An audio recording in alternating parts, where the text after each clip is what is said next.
सरकार एलजी सरकार KDA Jammu LG सरकार एलजी सरकार हाय एलजी सरकार LG government KDA Jammu LG सरकार हम क्या चाहते हैं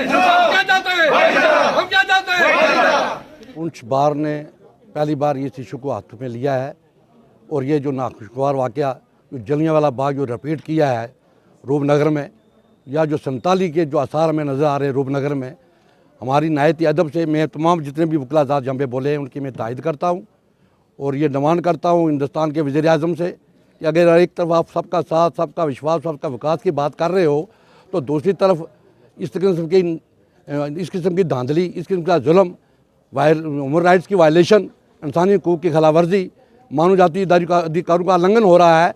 और मैं कहता हूँ अगर किसी के साथ भी होगा, ये किसी हिंदू मुसलमान सिख ईसाई के साथ अगर किसी का ये हरबा अख्तियार करेंगे तो ये पुंछ की बात, जम्मू की बात पूरे लोग खुल के सामने आएंगे, पूरे सियासी लोग सामने आएंगे। अगर शकील ने हाथ में ये एजिटेशन लिया है या रशीद साहब ने लिया है, तमाम वकला ने सुलझे हुए लोग आए हैं और तमाम सियासी लोग जो है पार्टी से उठकर वहाँ पे बैठ लें, धरने पे हम उनके साथ हैं, हम तामल दे रहे हैं। और हम नायत अदब से अपील कर लेंगे बासित ह्यूमन राइट एक्टिविस्ट के कि हिंदुस्तान के वज़ीर आज़म से, अमित शाह साहब से, फाइनेंशियल कमिश्नर से, डिविजनल कमिश्नर से कि खदारा ये नीचे से ये जो ऊपर से आर्डर आ रहे हैं, कानून आपने हाथ में लिया है, law of the land must be prevail, और वो चलना चाहिए, किसी को सुना जाना चाहिए, सुनने के बाद को होना चाहिए। एक तरफ कोठियाँ बड़े की खड़ी हैं वहाँ पे, लेकिन गरीबों को मकान गिरा दिए आपने। हमारी अपील है कि जितनी जल्दी वो इंटरवीन करके उनको वहाँ पे दोबारा मकान दें, वहीं अलाट करें, उन्हीं को दें, और जहाँ ऐसा हरबा आइंदा इन फ्यूचर ना करें। और इस किस्म की हरकत अगर आप करोगे जम्मू कश्मीर में तो हालात अगर ख़राब होंगे तो इसकी जिम्मेदारी सारी हुकूमत पर, गवर्नर जी आप पर होगी। आप मजे हुए पॉलिटिशियन हैं, सियासतदान हैं, पहले गवर्नर हैं जो आप यहाँ पे आए हैं, लेकिन अपने हाथ में लेके संजीदगी से गौर करें और लोगों को आबाद करें। हमारा पूरा ताउन के साथ है। आप हजरात मीडिया यहाँ पे आए, आपका बहुत बहुत शुक्रिया। जैसा कि आपको पता है कि जम्मू में पिछले दिनों में गवर्नमेंट ने एक पर्टिकुलर कम्युनिटी को टारगेट करते हुए उनके कुछ मकान जो है वो डिसमेंटल कर दिए, गिरा दिए। तो पूरी रियासत जम्मू व कश्मीर में हर जगह पे लोग इसको कंडेम्ड कर रहे हैं। यहाँ पुंछ में भी आज वकला ने एक ताज़ियती इसमें जो कंडेम्ड हमने किया है कि ये जो गवर्नमेंट ने किया है ये नाइंसाफ़ है। और वहाँ पे उनको जो है वो 70 साल से वो लोग काबिज़ थे, उनको मकान उनके जो है वो गिराए गए हैं। जेडीए जो कि 1980 के बाद बनी है और ये लोग जो है 1947 से वहाँ पे काबिज़ थे, इनके वहाँ पे मकान थे। और जब इनको सुबह 4 बजे जब इनके मकान गिराए गए तो वहाँ पे ह्यूमन राइट की वायलेशन भी हुई है, औरतों के साथ बदसलूकी की गई और इनका जो भी मकान सामान जो भी अंदर था वो उनको निकालने तक का मौका नहीं दिया गया। ये एक बड़ा ज़बरदस्त दुख है। पूरी रियासत में हर जगह लोग इसके ज़बरदस्त इसके ख़िलाफ़ हैं और ये एलजी हुकूमत ने ये बहुत गलत किया है। तमाम हम इसको कंडेम्ड करते हैं। इसी संबंध में आज हमने एक प्रेस कॉन्फ्रेंस रखी है और हम धरने पे भी बैठे हैं जम्मू में। जैसे कि आपने देखा कि वहाँ पे जितने पॉलिटिकल पार्टी के लीडर लोग थे या जितने सियासी समाजी लोग वहाँ पे धरने पे बैठे हैं, तो हम उनके साथ हमारी पूरी यकजहती है। हम पूरा उनके साथ बशाना उनके साथ खड़े हैं। अगर ज़रूरत पड़ी, अगर गवर्नमेंट इस ज़िम्मन में कोई फ़ैसला करने में नाकाम होती है तो यहाँ पुंछ में, रजौरी में, हर जगह लोग सड़कों पे आएंगे और उसकी जवाबदारी जो है वो एलजी हुकूमत की होगी। मैं इसमें ये गुजारिश करूँगा कि जम्मू में जो ट्राइबल तबका से ताल्लुक़ रखने वाले गुजर लोग थे, उनके मकान 1947 से वहाँ बने हुए हैं। उनका माल मवेशी था उसमें, उनके बाल बच्चे थे उसमें, और एलजी सरकार ने बगैर कोई नोटिस दिए रात के वक्त उनके मकान जो गिराए हैं और उनको दरबदर किया है, घर से बाहर निकाला है। हम उसकी मजम्मत करते हैं और हम ये समझते हैं कि ये जो उनका कार्रवाई है ये खाली उनको ट्राइबल या गुजर समझ के नहीं किया गया है, बल्कि ये एक मुसलमान समझ के किया गया है। और ये फ़िरका परस्ती की तरफ एक कदम है उनका। हम इसकी मजम्मत करते हैं और ये एक टेस्ट था उनके लिए कि इनको हम गिराएंगे तो कितना इसमें रिएक्शन होगा। इसमें मैं शुक्रिया अदा करता हूँ शकील बख्शी जी का, मैं शुक्रिया अदा करता हूँ रशीद कुरैशी का कि जिन्होंने अवलीन फुर्सत में इस एजिटेशन को अपने हाथ में लिया है। और मैं महबूबा जी वहाँ कल बैठी हैं, उन्होंने भी अपनी बातें की हैं, उनका भी हम शुक्रिया अदा करते हैं। और मैं ये याद दिला देना चाहता हूँ कि ये एक बहुत बड़ा ख़तरनाक जो है वो कदम गवर्नर ने उठाया है, और जेडीए जम्मू ने गवर्नर के कहने के बगैर तो जेडीए नहीं उठा सकती है। तो वो ये ऊपर का इशारा है ना, वो इसका मतलब है कि मोदी तक जाती है ये बात आप याद रखें कि यहाँ के मुसलमानों की डेमोग्राफी चेंज करने के लिए जम्मू कश्मीर में ये यहाँ मुसलमानों को पहले बेदखल किया जा रहा है, और फिर यहाँ से बाहर के लोगों को अलाट की जाएंगी ये ज़मीनें, और ये एक बड़ा ख़तरनाक जो है वो कदम है।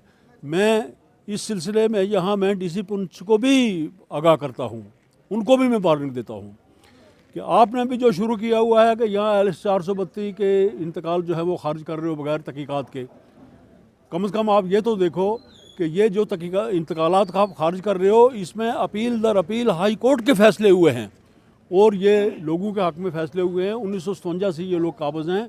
कुछ लोग 294C के तहत उनको इंतकाल, 394C के तहत इंतकाल जो राजा की मंजूरी दी हुई है, तो उसमें भी आप इंतकाल खारिज करते हो बगैर सुनाए, बगैर बुलाए, बगैर सुने, बगैर मौका देखे। और जो सेक्शन 13 आप इन्वोक कर रहे हो उसमें तो ये कहा गया है कि बजाय 3 महीने से अगर ज़ायदुल मियाद का इंतकाल है तो आप उसको रिव्यू नहीं कर सकते हो। अगर 3 महीने के बड़े तानाशाही अंदाज से जो जम्मू के अंदर जेडीए ने लोगों को, मासूम लोगों को, बेसहारा लोगों को घरों से बेघर किया है, उसके लिए नहायती सदमा है। उसके लिए रिजेंटमेंट पूरा रियासत के अंदर जितने भी लोग हैं मेरे ख्याल में इस सब के लिए तैयार हैं, रिजेंटमेंट करने के लिए हैं। हम सबके साथ हैं, और कल को किसी भी टाइम ज़रूरत पड़ी तो हम धरने पे आ सकते हैं। और मोदी जी का नारा था सबका साथ सबका विकास, लेकिन जो डिवाइड एंड रूल की पॉलिसी यहाँ चल रही है जम्मू कश्मीर के अंदर, ये नाकाबिले बर्दाश्त है। लोग इस चीज़ को कतई बर्दाश्त नहीं करेंगे। हम पिए तो शराब है, तुम पिए तो गंगा जल। जम्मू के अंदर बहुत पॉलिटिकल लोग हैं, लीडर्स हैं, जिन्होंने इस तरह की लैंड ग्रेबर्स हैं, उनके खिलाफ आप लोगों ने क्या किया है? आपने इनके साथ जिस अंदाज से, जिस तानाशाही अंदाज से इनको इवेक्ट किया है, वहाँ से डिस्पोजेस किया है, तो वो तरीका इलीगल, अनकॉन्स्टिट्यूशनल है। आपने उनसे पैसा, आपने उन औरतों पे हाथ उठाया है, आपने उनको मारा। अगर किसी की मौत होती तो क्या पुलिस हो या क्या FIR नहीं की जा सकती? क्या औरतों की इज्जत लूटी जा रही है, आप उस पर FIR नहीं कर सकते? क्या उनकी वहाँ से जो प्रॉपर्टी वहाँ डिस्ट्रॉय की है या कुछ चोरियाँ की हैं, क्या उस पर कानूनी कार्रवाई नहीं हो सकती?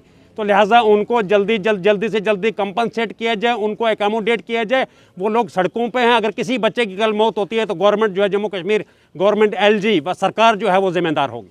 जेडीए ने गवर्नर की रजामंदी से जो वहाँ एक्शन रूपनगर जम्मू में किया है वो काबिल मजम्मत है, और वो बर्बरियत जो है वो आज तक रियासत जम्मू कश्मीर में 1947 के बाद नहीं देखी गई है। साथ नाजेबा सलूक किया गया, औरतों को धक्के मार के बाहर निकाला गया, सामान निकाला गया, मकान तोड़े गए, और उनको आसमान के तले यानी बच्चों समेत लोगों को वहाँ मजबूर किया गया कि वो वहाँ रहे।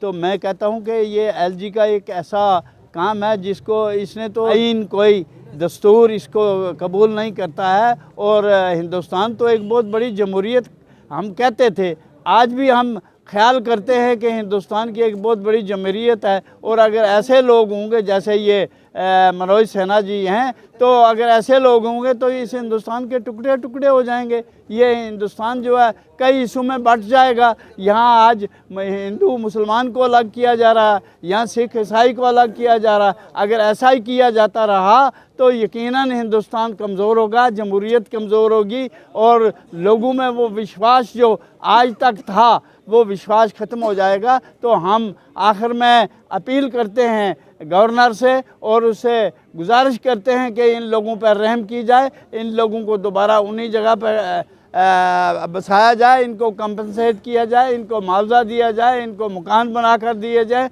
आपने वहाँ बली भगत जो बीजेपी का MLA था, इसी खसरा नंबर में उसका मकान है, वो इनके साथ जहाँ से गिराए गए इनके साथ उसका मकान है, उसका मकान नहीं गिराया है तो चंद यानी मुसलमानों को समझकर उनके मकानात जो है गिराए गए हैं। आज अगर गुजरों की बस्ती पे हमला किया गया, कल कश्मीरी की बस्ती पे हमला करेंगे, परसों पहाड़ी की बस्ती पे हमला करेंगे। तो इस तरह से ये चुन चुन कर जो है ये गवर्नर जो है, ये मैं कहता हूँ ये फ़िरका परस्ती की इंतहा है। और गवर्नर के जो है ये फ़िरका परस्ती का एक मुजस्मा है। और अगर ये जम्मू कश्मीर में ऐसा ही करता रहा तो अब वो दिन दूर नहीं जब रियासत जम्मू कश्मीर की पूरी आबादी सड़कों पे आएगी और अपना खून बहाएगी। और इस हिंदुस्तान के लिए जो एक प्यार था, मोहब्बत थी, इसकी जमहूरियत के लिए जो लोगों में एक विश्वास था,